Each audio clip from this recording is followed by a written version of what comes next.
ሰሜን ለንደን ምን አልኩኝ? በ1886 የዛሬ 140 ዓመት በፊት ማለት ነው። 140 ዓመት በጣም ረጅም ነው አይደል? እድሜው ሰው ላይ ኖር የሚውል 140 ዓመት ያስቆጠረ ክለብ ነው። የተመሰረተው በሮያል አርሰናል በሚባሉ የጦር መሳሪያ አምራቾች ነው የተመሰረተው። የጦር መሳሪያ ታውቃላችሁ አይደል? የጦር መሳሪያ ማለት እዚህ ጋር ያለው አርሰናል የሚለው መለያ የመጣው ከዚህ ነው። እዩት፣ እዚህ ጋር ምን አለው?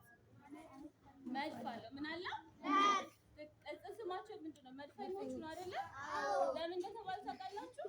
መድፍ የሚሰሩ ሰዎች ሮያል አርሰናል የሚባሉ ፋብሪካ ውስጥ የሚሰሩ ሰዎች ለጤና በሚል ቡድን ይሄንን ያቋቋሙት። ለዛ ነው የመድፍ ምልክት ያለበት። ክለቡ ቢያድግም የተለያየ አሰልጣኝ ቢቀጠርለትም ይሄ ግን አይቀየርም። ምክንያቱም የክለቡ ምንድነው? አርማ ነው። ልክ ሲመሰረት የተሰጠው አርማ ነው። ስቲል ነው ይሄ ነው። የትኛው ማሊያ ላይ ነጭም ይሁን ቀይም ይሁን ይሄ አርማ አለ ማለት ነው። ታሪካዊ ስለሆነ ነው። እሺ የተመሰረተው ለጤና ግሩፕ። ለምሳሌ እኛ ኳስ ፉትቦል እንጫወታለን አይደለ? እዚህ ግቢ ውስጥ ፕሬፖች ኬጆች ምናምን ትጋጠማላችሁ አይደለ? የዛሬ ዓመት ደግሞ ኬጆች ምናምን ተጫውተው ነበር። የምንድን ነው የተጫወቱት? የጤና ምንድነው? የጤና ለዋንጫ ለምን ሳይሆን ፕሮፌሽን ሳይባል የጤና በሚባል ደረጃ እና እንደዛ ነበር የተመሰረተው በ1886 የዛሬ 40 ዓመት 140 ዓመት በፊት ማለት ነው። ሶ አርሰናል ልክ ፕሮፌሽን ሲሆን ማለት ነው በስንት ዓመተ ምህረት እንደሆነ ታውቃላችሁ? የመጀመሪያው አሰልጣኝ ሲቀጠለት በ1894 ዓመተ ምህረት ልክ ፕሮፌሽን ክለብ ሆኖ ምን ሆኗል? ፕሮፌሽን ሁሉም የሚያውቀው አሰልጣኝ ትክክለኛ አሰልጣኝ ተቀጥሮት እስከዛ ሁሉም ሰው ዝም ብሎ አሲስት እያደረገው እየረዳው ምናምን ነበር። እንትን ሳይቀጠርላቸው የሚሰሩት የነበረው ግን በ1894 ዓመተ ምህረት ትክክለኛ ፕሮፌሽን የሆነ አሰልጣኝ ተቀጥሮላቸው ክለብ በሚሆን ደረጃ ተደራጅቷል ማለት ነው። የመጀመሪያው የአርሰናል አሰልጣኝ ማን እንደሚባል ታውቃላችሁ? እሱ ያሁኑ ነው። የመጀመሪያው አሰልጣኝ ሳም ፖሊስ ይባላል። ምን ይባላል? ሳም ፖሊስ የሚባል እንግሊዛዊ አሰልጣኝ ነበራቸው። ግን እንደዛም ሆኖ አሁን ያለበት ደረጃ ለመድረስ እስካሁን ጋር 4 አሰልጣኞች አሉ። ያሁኑ ማን ነው የሚያውቅ? ሚካኤል አርቴታ ይባላል። ከዛ በፊት ደግሞ የነበሩትን ልንገራችሁ። ሁለተኛው በ1930ዎቹ ማለት ነው አርሰናል የተለያዩ ጌሞችን እያደረገ ትልቅ ደረጃ ከተለያዩ ክለቦች ጋር የተጫወተ ማሸነፍ የጀመረው በማን አማካኝነት መስላችሁ?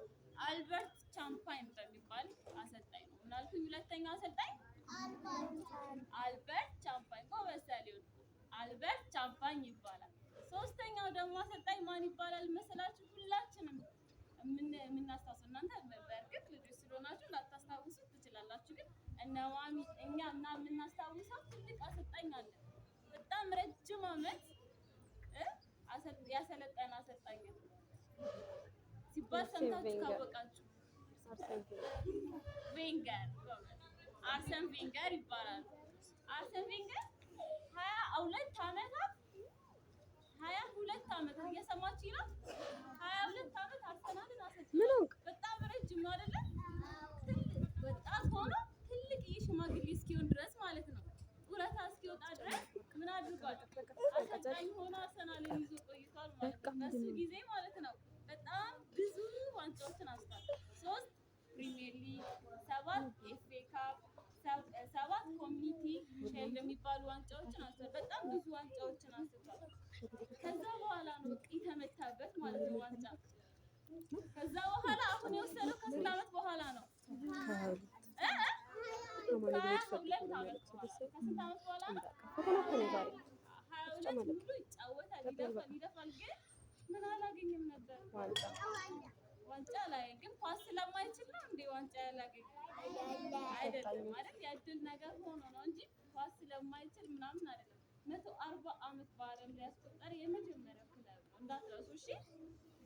ኦኬ የድሮ አሁን ያሉትን ታውቋቸዋላችሁ። አብዛኛው ተጫዋቾችን ታውቋቸዋላችሁ አይደለ?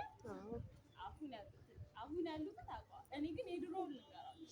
በጣም ፌመስ የሆኑ እኛ ልጆች እያለን ደብተራችን ምናምን የሚለጠፉ እነማን እንደሆኑ ታውቃላችሁ? ትልቁ ተጫዋች ኤንሪ ይባላል። ምን ይባላል? ቴሪ ኤንሪ ይባላል።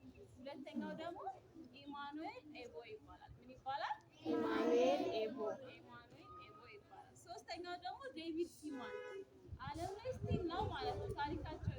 አራተኛው ዴቪድ ማኔስ ይባላል። እነዚህ አራት ተጫዋቾች አርሰናል ሲነሳ ሁሌም አብረውት ይነሳሉ። ለምን ታውቃላችሁ?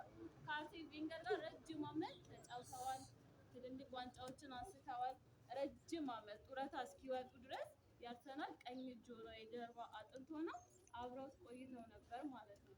እና እስቲ አሁን ያሉትን እናስታውስ።